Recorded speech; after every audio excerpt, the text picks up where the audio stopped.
আসসালামু আলাইকুম সবাইকে। আশা করছি সবাই অনেক ভালো আছেন। আমার নতুন ভিডিওতে আপনাদের সবাইকে স্বাগতম। আর আজকে আমি বানাচ্ছি আলুর চিপস। তো প্রথমে কয়েকটা আলু আমি সুন্দর করে ধুয়ে সবগুলো আলু ছুলে নিব।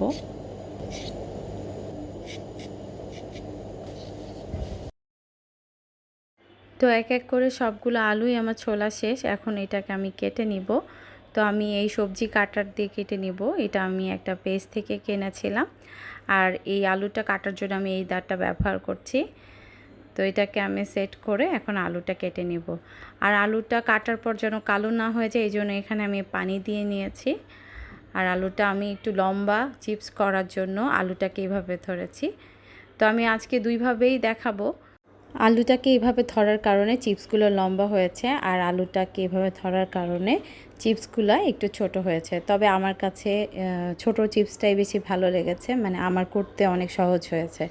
তো এই যে আমার সবগুলো আলু এখানে চিপসের মতো করে কাটা শেষ। এখন এটাকে আমি পানি ছড়িয়ে দেব।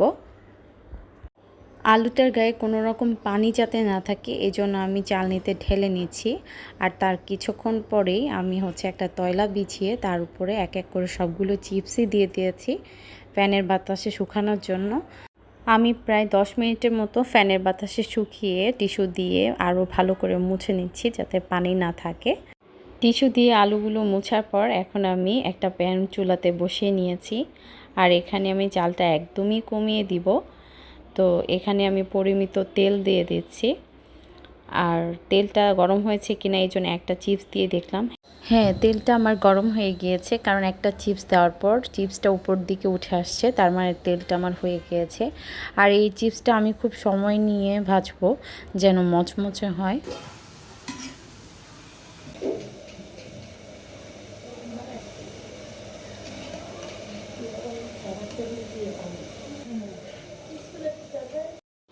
চিপসের কালারটা চেঞ্জ হয়ে এরকম লালচে কালার হয়ে যাবে।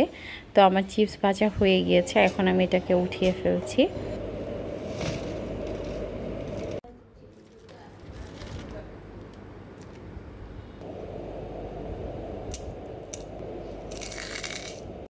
চিপসটা অনেক সুন্দরভাবে ভাজা হয়েছে, হয়তো বা আপনারা শব্দ শুনে বুঝতে পারছেন। আর আমি একটা খুব সুন্দর সার্ভিং ডিশে চিপসগুলো ঢেলে নিয়েছি। যেহেতু আমি এই চিপসগুলোর ভিতরে কোনো ধরনের লবণ বা মরিচ দিইনি, সেক্ষেত্রে আমার বাচ্চাটা যেন খুব মজা করে খায়, সেজন্য আমি এখানে টমেটো সস দিয়ে দিয়েছি।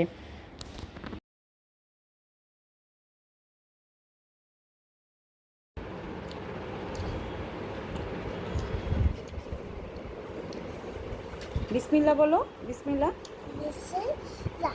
গুড। আর এই যে চিপসটা আমার বাচ্চা অনেক পছন্দ করেছে, সে আলহামদুলিল্লাহ পুরো চিপসটাই খেয়ে ফেলেছে। তো বাইরের চিপস থেকে আমি মনে করবো এই চিপসটা একটু হলেও ভালো। হয়তো বা বাইরের চিপস থেকে একটু হলেও আমার বাচ্চাকে দূরে রাখতে পারবো। তো সবাই বেবির পছন্দ অনুযায়ী খাবার তৈরি করবেন। আর সবাই ভালো থাকবেন। আমার ভিডিওটা ভালো লাগে অবশ্যই লাইক করবেন। সবাই ভালো থাকবেন। আল্লাহ হাফেজ।